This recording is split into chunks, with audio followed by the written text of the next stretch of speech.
Hi అండి. అందరికీ నమస్కారం. Welcome to my channel. ఈ వీడియోలో ఏపీ ప్రభుత్వ ఉద్యోగులకు మరియు పెన్షనర్లకు ఈ ఆగస్టు నెలలో విడుదల అయ్యేటటువంటి ఏడీఆర్ ఆరియర్స్ లిస్టు ఎవరికెంత వస్తుంది అనే దానికి సంబంధించి పూర్తి వివరాలు ఈ వీడియోలో తెలుసుకుందాము. సో, వీడియో అయితే ఎక్కడే కానీ స్కిప్ చేయకుండా ఎండ్ వరకు చూసి ఎన్నప్పుడు ఇన్ఫర్మేషన్ పూర్తిగా అర్థమవుతుంది. అలాగే వీడియో చూస్తున్న ప్రతి ఒక్కరు వీడియోకి లైక్ చేయండి ఫ్రెండ్స్. ఈ వీడియోని తోటి ఉద్యోగ, పెన్షనర్ మిత్రులతో అయితే షేర్ చేయండి. కొత్తగా మన ఛానల్‌ని చూస్తున్నవారు ఇంకా ఎవరైనా సబ్స్క్రైబ్ చేసుకోనట్లయితే వెంటనే మన ఛానల్‌ని అయితే సబ్స్క్రైబ్ చేసుకోండి. సబ్స్క్రైబ్ చేసుకోవటం వల్ల నేను చేసే వీడియోస్ అన్నీ మీ వరకు రీచ్ అవుతాయి. సో, ఇక ఆలస్యం చేయకుండా వివరాల్లోకైతే వెళ్ళిపోదాము. ఫ్రెండ్స్, ఇక విషయానికొచ్చినట్లయితే ఆంధ్రప్రదేశ్ ప్రభుత్వ ఉద్యోగులు మరియు పెన్షనర్లు ఎంతో కాలంగా ఎదురు చూస్తూ ఉన్న కరువు భత్యం డీఏ, కరువు సహాయం డీఆర్ బకాయిల చెల్లింపు అంశం కొత్తగా కొలువుదీరిన కూటమి ప్రభుత్వం ముందు ఉన్న అతిపెద్ద సవాలుగా నిలిచింది. గడిచిన ప్రభుత్వ హయాంలో పలు దఫాలుగా డీఏలు ప్రకటించినప్పటికీ వాటి బకాయిలు మాత్రం పేరుకొని పోయి ఉన్నాయి. మరి ఈ యొక్క బకాయిల చెల్లింపు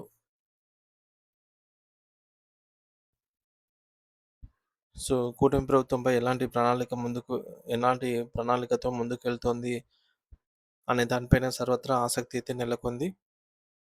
ప్రస్తుతం ఉద్యోగులు, పెన్షనర్స్ 37.31% డీఏ అయితే అందుకుంటున్నారు. అయితే ఈ స్థాయికి చేరడానికి ముందు పెంచిన డీఏలకు సంబంధించిన బకాయిలు ఇంకా చెల్లించాల్సి ఉంది. వివరాలను జీవోల వారీగా అయితే పరిశీలిద్దాము. జీవోల వారీగా పేరుకుపోయిన డీఏ బకాయిల వివరాలు గనక చూసుకున్నట్లయితే గత ప్రభుత్వం విడుదల చేసిన ఉత్తర్వుల ప్రకారంగా పెండింగ్‌లో ఉన్న డీఏ బకాయిల పరిస్థితి ఈ విధంగా ఉంది. GO MS number 66 dated on 1st మే 2023 ప్రకారంగా 20.02% ఉన్న డీఏని 22.73%కి పెంచడం జరిగింది. వీటి తాలూకా అరియర్స్‌ను 3 దఫాలుగా ఇక్కడ స్క్రీన్ పైన కనిపిస్తున్నట్టుగా చెల్లించాల్సి ఉండగా ఇవి నిలిచిపోయాయి. తర్వాత GO MS number 113 dated on 25th October 2023 ప్రకారంగా 22.75% నుండి డీఏను 26.39%కి పెంపుదల చేశారు. దీని తాలూకా అరియర్స్ అయితే షెడ్యూల్ ప్రకటించిన ప్రకారంగా అయితే ఈ విధంగా చెల్లించాల్సి ఉండగా వీటిని కూడా ఇంకా చెల్లించలేదన్నమాట. జీవో ఎంఎస్ నంబర్ 28 ప్రకారంగా 26.39% నుండి డీఏని 30.03%కి పెంచడం జరిగింది. ఈ డీఏ తాలూకా అరియర్స్‌ని కూడా 3 దఫాలుగా చెల్లించాల్సి ఉండగా నేటికి చెల్లింపులు అయితే ప్రారంభం కాలేదు. అలాగే 30.03% నుంచి డీఏలు 33.67%కి పెంపు చేయడం జరిగిందనమాట. దీనికి సంబంధించి జియో ఎంఎస్ నంబర్ 30 అయితే విడుదల చేశారు. మరి ఈ డీఏ తాలూకా అరియర్స్‌ను 3 సమాన విడతల్లో చెల్లించాల్సి ఉండగా ప్రభుత్వం ఇంకా నేటికి చెల్లింపులైతే చేపట్టనే లేదనమాట.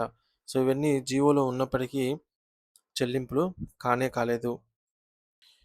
ఇప్పుడు అతి ముఖ్యమైన జియో ప్రకారంగా మనం చూసుకున్నట్లయితే 2024 జనవరి డీఏకి సంబంధించి 3.64% ప్రభుత్వం జీఓఎంఎస్ నంబర్ 62 ద్వారా డేటెడ్ ఆన్ 21st అక్టోబర్ 2025 ఉత్తర్వులు జారీ చేసిందనమాట. మరి ఈ జియో ద్వారా మనం చూసుకున్నట్లయితే ఇక్కడ జియో అయితే ఉంది. చూసుకోవచ్చు. ఇక్కడ మనము క్లియర్‌గా అబ్జర్వ్ చేసినట్లయితే 10% అరియర్స్ ఏవైతే అరియర్స్ ఉన్నాయో వాటిలో 10% వచ్చేసి ఏప్రిల్ 2026లో చెల్లింపులు చేస్తామని చెప్పేసి ప్రభుత్వం జీవోలో మెన్షన్ చేసింది. కానీ అవి చెల్లింపులు జరగలేదు. రిమైనింగ్ 90% ఏదైతే ఉందో దాన్ని ఫస్ట్ ఇన్‌స్టాల్‌మెంట్ అమౌంట్‌గా ఆగస్ట్ 2026లో చెల్లింపులు చేస్తామని చెప్పింది. దానికి సంబంధించి అమౌంట్ అయితే ఈ ఆగస్ట్ నెలలో రావాల్సి ఉందన్నమాట. సో, అరియర్స్ చెల్లింపుల విధానం ఇక్కడ స్క్రీన్ పైన చూడొచ్చు. ఫస్ట్ 10% అరియర్ అమౌంట్ వచ్చేసి ఏప్రిల్‌లో చెల్లింపు చేయవలసి ఉందన్నమాట. ఏప్రిల్ దాటిపోయినా కూడా ఆ అమౌంట్ అయితే రాలేదు. ఇక్కడ 3 ఇన్‌స్టాల్‌మెంట్ అమౌంట్ అయితే చూడొచ్చు.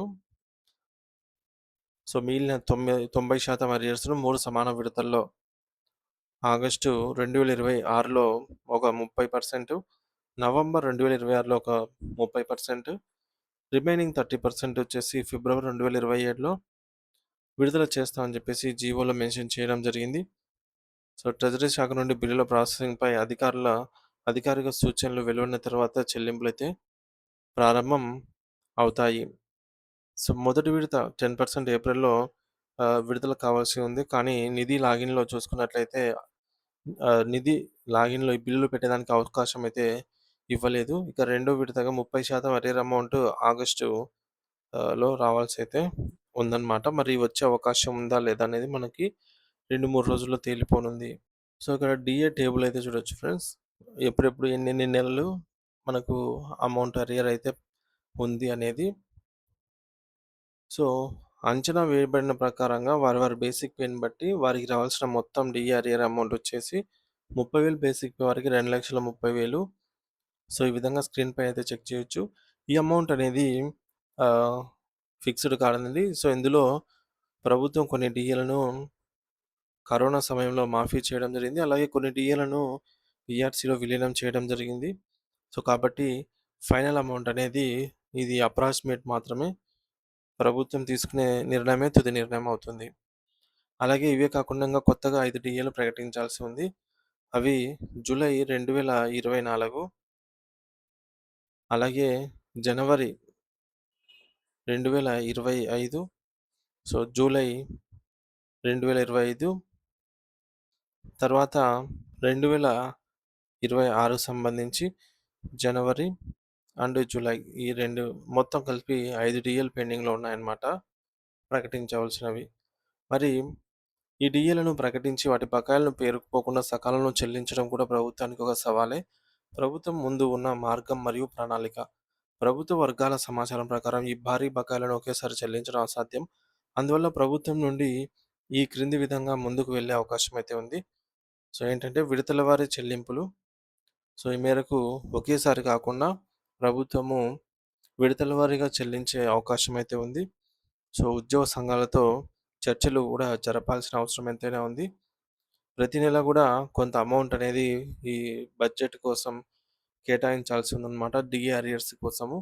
సో, లక్షలాది మంది ఉద్యోగులు, పెన్షనర్ల జీవితాలతో ముడిపడి ఉన్నటువంటి డీఏ బకాయిల చెల్లింపు అంశం కేవలం ఆర్థికపరమైనదే కాకుండా ప్రభుత్వ విశ్వసనీయతకు కూడా ఒక పరీక్ష. సో, కూటమి ప్రభుత్వం ఈ బకాయిల చెల్లింపులపై స్పష్టమైన, పారదర్శకమైన విధానాన్ని ప్రకటించి ఉద్యోగ వర్గంలో నెలకొన్న ఆందోళనను తొలగించాల్సిన అవసరం ఎంతైనా ఉంది. మరి ప్రభుత్వం నుండి వెలువడే అధికారిక ప్రకటన కోసమే అందరూ సర్వత్రా వేచి చూస్తూ ఉన్నారన్నమాట. సో, చూడాలి ఫ్రెండ్స్. ఈ డీఏ అరియర్ అమౌంట్ అనేది ఆగస్టుకు సంబంధించి వస్తుందా? రాదా? అనేది మనకు మరో 2 రోజుల్లో తేలనుంది.